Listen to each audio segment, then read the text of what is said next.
નમસ્કાર મિત્રો, ફરી એકવાર સ્વાગત છે આપ સૌનું આપણી ચેનલ બી ક્રિએટિવ પર। આજના વિડીયોમાં આપણે એવું લિક્વિડ બનાવતા શીખીશું જે જૂના વાસણને તો નવા બનાવશે જ, સાથે જ ગેસ, કિચનની ટાઇલ્સ વગેરેને પણ ચકચકિત કરી દેશે અને રસોડાની દરેક વસ્તુને તમે સાફ કરી શકો છો। તો એ માટે વિડીયોમાં એન્ડ સુધી બન્યા રહેજો। વિડીયો પસંદ આવે તો વિડીયોને લાઇક કરી ચેનલને સબસ્ક્રાઈબ પણ જરૂરથી કરજો। ચાલો શરૂ કરીએ વિડીયો। તેના માટે અહીં આપણે કોઈ પણ એક બર્તન બાર લેવાનો છે, કોઈ પણ વાસણ સાફ કરવાનો સાબુ લેવાનો છે। ત્યાર પછી હવે એક વાસણ લઈએ અને આ સાબુને છીણી લઈએ। આ રીતે ગ્રેટરથી તેને ખમણીશું તો એકદમ સરસ ઝીણો ભૂકો થઈ જાય છે। જો તમારા પાસે આવું ગ્રેટર ન હોય અને નાની ખમણી હોય તો તેનો પણ તમે ઉપયોગ કરી શકો છો। ગ્રેટર અથવા ખમણી કંઈ જ ન હોય તો દસ્તા અથવા તો હથોડી વડે આનો ભૂકો પણ કરી શકાય છે। તો ચાલો પહેલાં તો આ આખા જ સાબુનો આ રીતે ભૂકો કરી લઈએ। આ લિક્વિડ બનાવવામાં આપણે ઘરમાં જ પડેલી ઘણી બધી એવી સ્ટ્રોંગ ઇન્ગ્રેડિયન્ટ્સ વસ્તુઓનો ઉપયોગ કરવાના છીએ, જેના કારણે આ લિક્વિડ ખૂબ જ અસરકારક બને છે।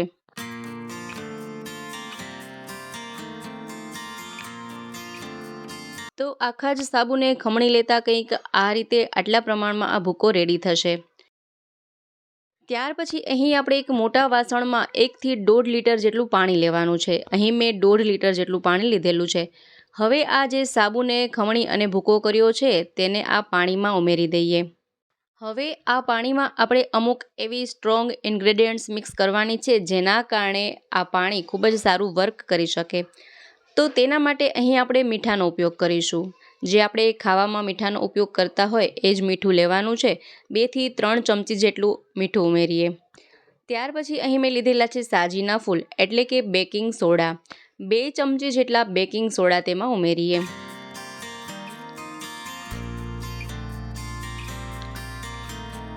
ત્યાર પછી કોઈ પણ પિત્તળ, સ્ટીલ કે કોઈ પણ વાસણને ચમકાવવા માટે આપણે પિતાંબરી પાવડરનો ઉપયોગ કરતા હોઈએ છીએ, તો અહીં પિતાંબરી પાવડરનો પણ ઉપયોગ કરીશું। 2 ચમચી જેટલો પિતાંબરી પાવડર પણ આ પાણીમાં મિક્સ કરીએ।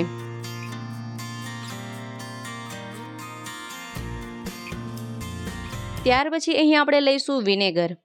તમે અહીં લીંબુનો અથવા તો લીંબુના છોતરાનો પણ ઉપયોગ કરી શકો છો, અથવા તો આ રીતે વિનેગર લઈએ તો પણ ચાલે। 2 થી 3 ચમચી જેટલું વિનેગર તેમાં મિક્સ કરીએ। વિનેગર મિક્સ કરતાં તેનું રિએક્શન પણ જોઈ શકાય છે। હવે બધી જ વસ્તુઓને સારી રીતે મિક્સ કરી લઈએ।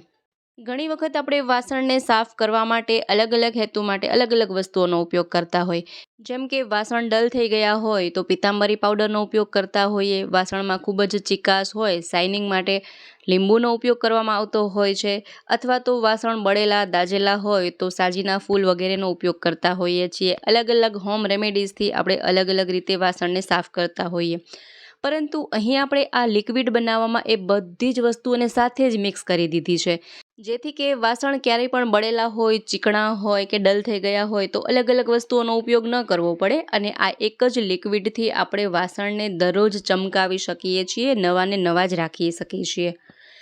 તો આમાં જે આ સાબુનો ભૂકો એકદમ ઓગળી જાય અને બધી જ વસ્તુઓ સારી રીતે મિક્સ થઈ જાય ત્યાં સુધી આપણે તેને આ રીતે મિક્સ કરતા રહીશું અને થોડી જ વારમાં સાબુ તરત જ ઓગળી જાય છે અને આવું ઘટ્ટ પાણી રેડી થઈ જાય છે। ત્યાર પછી અહીં આપણે એક ખાલી બોટલ લેવાની છે। અહીં મેં પહેલાં 1 લીટરની ખાલી બોટલ લીધેલી છે। હવે આ લિક્વિડને આ બોટલમાં ભરી લઈએ। હજુ વિડીયો છોડીને જવાનું નથી, આપણે જોઈશું કે શું ખરેખર આ લિક્વિડ વર્ક કરે છે। આનાથી ગેસ, ટાઇલ્સ, વાસણ, સિંક બધું જ સાફ થઈ શકે છે કે નહીં એ પણ જોવાનું બાકી છે। તો વિડીયોમાં એન્ડ સુધી બન્યા રહેજો।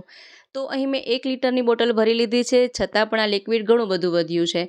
તો ફરીથી આપણે અહીં બીજી બોટલ લઈશું અને તેમાં પણ આ લિક્વિડ ભરી લઈશું। તો અહીં આપણે 1.5 લીટર પાણી લીધું હતું અને આ બધી જ વસ્તુઓ મિક્સ કરતાં ટોટલ અહીં 2 લીટર જેટલું લિક્વિડ બનીને રેડી થયું છે।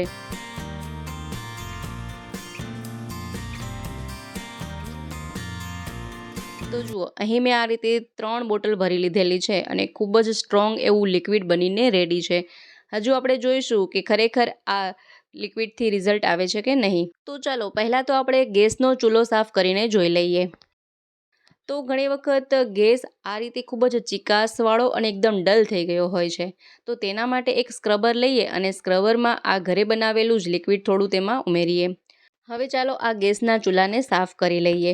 તો તમે જોઈ શકશો કે આ ગેસના ચૂલા પર જે પણ ચિકાસ હશે કે બળી ગયેલો ભાગ હશે કે જ્યાં સ્ટીલનો ભાગ ડલ થઈ ગયો હશે તે બધું જ સરસ રિપેર થઈ જાય છે અને ગેસનો ચૂલો એકદમ નવા જેવો બની જાય છે. જી હા, તમને વિશ્વાસ નહીં આવી શકે પણ આ એટલું સ્ટ્રોંગ લિક્વિડ બનીને રેડી થાય છે કે દરેક પ્રોબ્લેમનું સોલ્યુશન લાવી શકે છે. ત્યારબાદ આ રીતે પાણીથી ધોઈ નાખીએ. તમે જોઈ શકો છો કે અહીં ગેસનો ચૂલો એકદમ નવા જેવો બની ગયો છે. ત્યાર પછી કોઈ કોરા કાપડથી તેને લૂછી નાખીએ.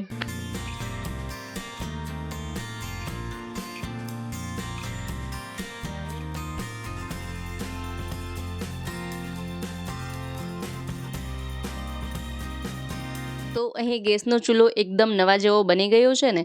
તો ચાલો હવે રસોડાની ટાઇલ્સ પણ આ લિક્વિડથી સાફ કરીને જોઈએ. ટાઇલ્સ પર પણ જે પણ ચિકાસ, જે પણ વઘારના ડાઘ, ચિકાસ લાગી જાય તે તરત જ દૂર થઈ જાય છે.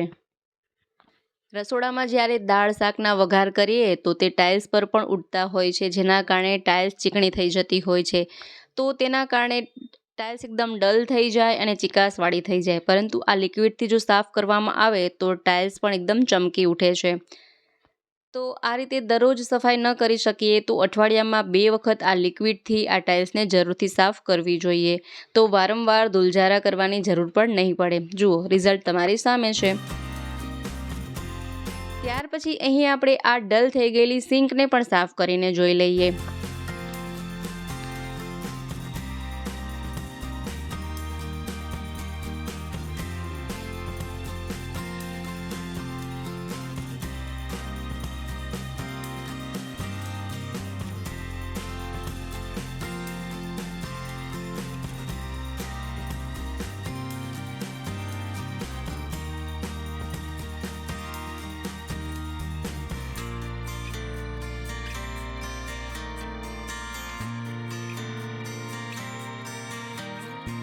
તો બની ગઈ છે ને એકદમ નવા જેવી સિંક.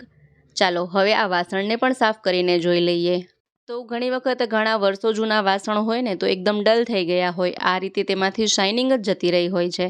તો આવા જૂના વાસણને પણ આપણે આ લિક્વિડથી એકદમ નવા બનાવી શકાય છે. જી હા, વિશ્વાસ નથી થઈ રહ્યો તો વિડીયોમાં એન્ડ સુધી બન્યા રહો. જુઓ, આ વાસણને આપણે નવા બનાવીએ.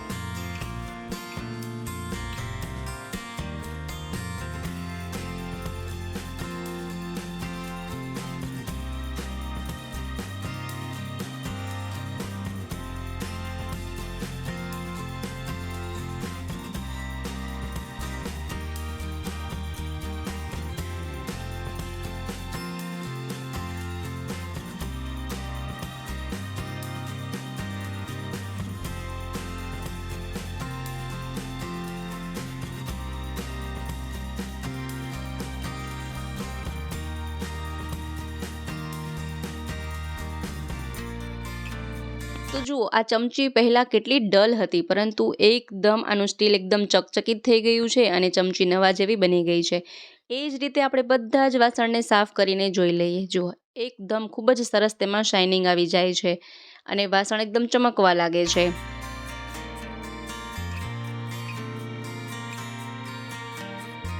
તો અલગ અલગ વાસણને અલગ અલગ વસ્તુઓથી સાફ કરવાની ઝંઝટમાંથી છુટકારો મળી શકે છે. આ રીતે બધી જ વસ્તુઓ મિક્સ કરી અને લિક્વિડ બનાવવામાં આવે તો ખૂબ જ લાંબા સમય સુધી આ લિક્વિડ ચાલશે અને તમે વાસણને નવાને નવા જ રાખી શકો છો. જુઓ, આ રીતે તમે જોઈ શકો છો કે વાસણમાં કેટલી સરસ શાઇન આવી ગઈ છે. જ્યારે આપણે કોઈ ડિશવોશર સાબુથી વાસણ સાફ કરીએ ને તો ઘણી વખત એવું બને કે વાસણ પર સાબુ લાગેલો રહી જાય અથવા તો સાબુના ડાઘ રહી જાય અથવા તો સાબુમાં પાણી પડ્યું રહે તો સાબુ એમને એમ ઓગળવા લાગે અને વેસ્ટ જાય. પરંતુ જો બધી જ વસ્તુઓને મિક્સ કરી આ રીતે લિક્વિડ બનાવી લેવામાં આવે તો સાબુ વેસ્ટ પણ નહીં જાય અને વાસણ પણ એકદમ સરસ નવા ચમકવા લાગે છે. ખૂબ જ બેસ્ટ એવું સોલ્યુશન છે. એક વખત બનાવી અને જરૂરથી ટ્રાય કરજો. 100% તમને ખૂબ જ ગમશે.